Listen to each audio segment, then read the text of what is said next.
الطافیہ foundation کی latest updates اور lieutenant پیر colonel Altaf Mahmood Hashmi کے بیانات کے لیے آپ ہمارے چینل الطافیہ ٹی وی کو سبسکرائب کریں اور بیل آئیکن کو پریس کریں تاکہ ہماری تازہ ترین ویڈیوز آپ تک پہنچتی رہیں۔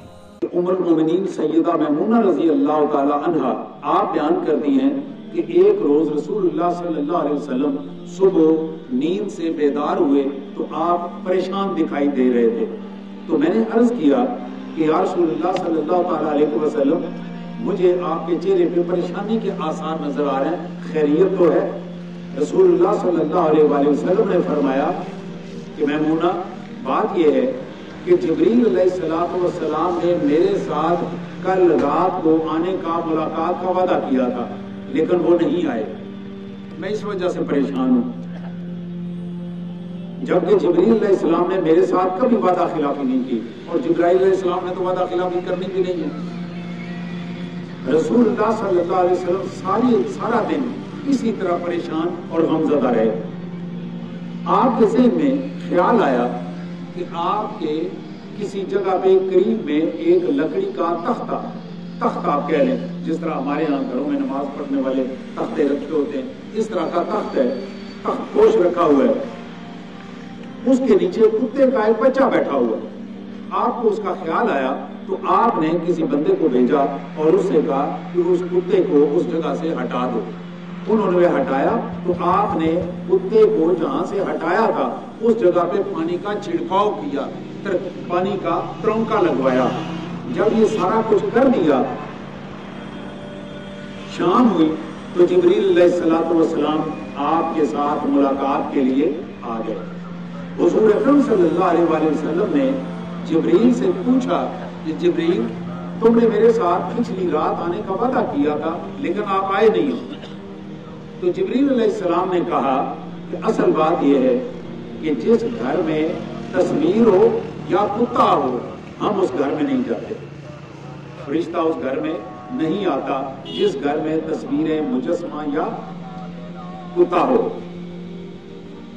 اب ایک چیز ذہن میں رکھیے، اس حدیث سے ایک سرکار دو عالم صلی اللہ علیہ وسلم سے بڑی اللہ کے بعد اس کائنات میں کوئی ہستی نہیں۔ آپ کے گھر جتنا متبرک گھر کسی کا نہیں ہے اور جبریل سے بڑا فرشتہ کوئی نہیں ہے۔ اگر آپ کے گھر میں کتے کی وجہ سے جبریل نہیں آ رہا تو آپ کی میری کیا حیثیت ہے؟ آپ کی اور میری ہم کس کھیت کی مولی ہیں؟ تو ہمیں ان چیزوں سے پرہیز کرنا چاہیے۔ آگے سنیے، یہ حدیث مبارک جو آپ کے سامنے میں پیش کرنے لگا ہوں، یہ بخاری مسلم کے علاوہ صحاح ستہ میں یہ حدیث 12 مرتبہ آئی ہے۔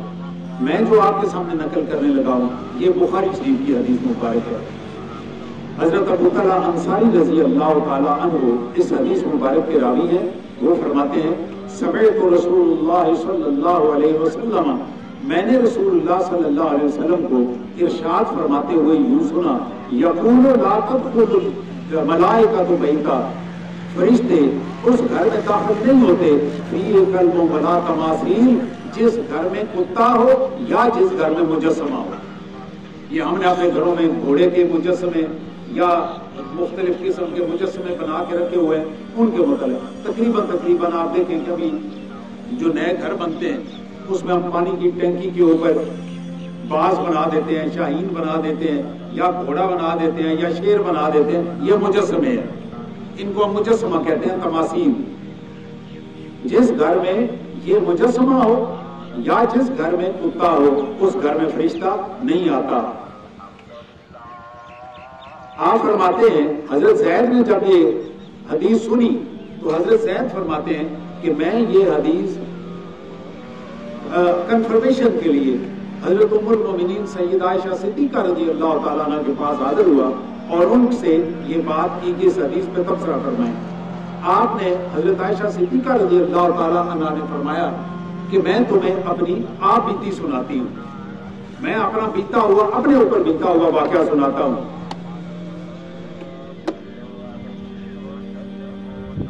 انہوں نے آپ کیا واقعہ سنایا ذرا سنیے دھیان سے۔ حضرت عائشہ فرماتی ہیں کہ رسول اللہ صلی اللہ علیہ وسلم کسی جہاد میں تشریف لے گئے ہوئے تھے، میں نے آپ کی غیر موجودگی میں دروازے پہ ایک پردہ لٹکا دیا جس پردے کے اوپر تصویریں بنی ہوئی تھیں، جانوروں کی ہوں گی یا کسی چیز کی تصویریں بنی ہوں گی، وہ میں نے پردہ دروازے پہ لٹکا دیا۔ جب رسول اللہ صلی اللہ علیہ وسلم واپس تشریف لائے اور پردے کے اوپر وہ کپڑا دیکھا تو وہ کپڑا جس پہ تصویریں بنی ہوئی تھیں آپ نے دیکھا تو میں نے محسوس کیا کہ آپ کے چہرے مبارک پہ ناپسندیدگی کے اور غصے کے آثار ہیں۔ آپ نے کیا کیا؟ وہ پردہ کھینچا اور اس کو پھاڑ دیا، پردہ پھاڑ دیا یا کاٹ دیا۔ اللہ اکبر۔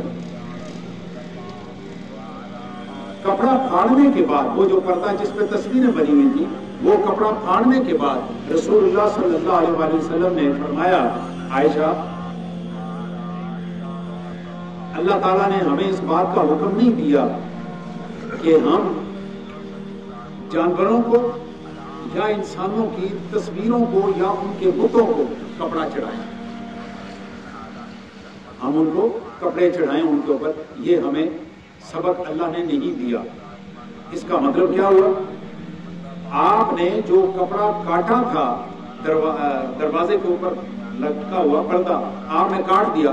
حضرت عائشہ فرماتی ہیں کہ میں نے اس کٹے ہوئے کپڑے کے تکیے کے غلاف بنا دیے اور تکیے کے غلاف بنا کے اس میں کھجور کی چھال جو تھی وہ بھر دی۔ آپ یوں کہہ لیں کہ آج کے دن میں جس طرح روئی بھرتے ہیں اس طرح سے میں نے اس میں چھال بھر دی۔ رسول اللہ صلی اللہ علیہ وسلم تشریف لائے، آپ نے جب دیکھا کہ وہی والا پردہ وہی والا کپڑا اس کے تکیے کے غلاف بنے ہوئے تو آپ نے اسے اعتراض نہیں کیا، آپ نے اس کا برا نہیں منایا۔ اب اس سے کیا بات پتہ چلتی ہے کہ اگر وہ کپڑا تصویروں والا پردے پہ لٹکا ہوا ہے تو اس پہ اعتراض ہے، وہ ناپسندیدہ ہے، وہ اچھا نہیں لگ رہا، آپ اس کو کاٹ دیتے ہیں۔ لیکن وہی والا کپڑا جس وقت آپ نے اتار کے تکیے کے اوپر غلاف بنا کے چڑھا دیا تو اب وہ اس میں کوئی اعتراض نہیں، اب وہ ناپسندیدہ نہیں۔ جو مجھے اس سے اندازہ ہوتا ہے میں آپ کے سامنے عرض کر دیتا ہوں۔ اس کا مطلب ہے کہ جب کوئی چیز آپ کسی جگہ پہ لٹکاتے ہیں، کسی اونچی جگہ پہ رکھتے ہیں، اس میں اس کے احترام کا اور اس کی تعظیم کا عنصر پایا جاتا ہے کہ آپ نے اس کو تعظیم کی وجہ سے رکھا ہوا، اور اگر وہ تعظیم کی جگہ پہ نہیں ہے، وہ تکیہ ہے آپ کے سر کے نیچے آئے گا تو اس میں تعظیم والی حالت ختم ہوگی، اب اس پہ اعتراض نہیں۔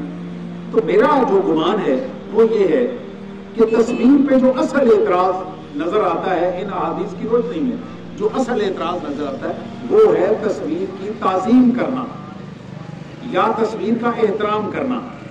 یہ اصل چیز ہے، اصل مرکز جو ہے وہ یہ ہے کہ جب آپ کسی تصویر کا احترام کرنے لگیں گے تو یہی احترام چلتے چلتے چلتے چلتے بت کے احترام پہ، اور ہو سکتا ہے کہ یہی چلتے چلتے بت پرستی پہ پہنچ جائے۔ اس لیے اس کو اسی جگہ پہ ختم کرنا ضروری ہے کہ آپ تصویر کا احترام نہ کریں۔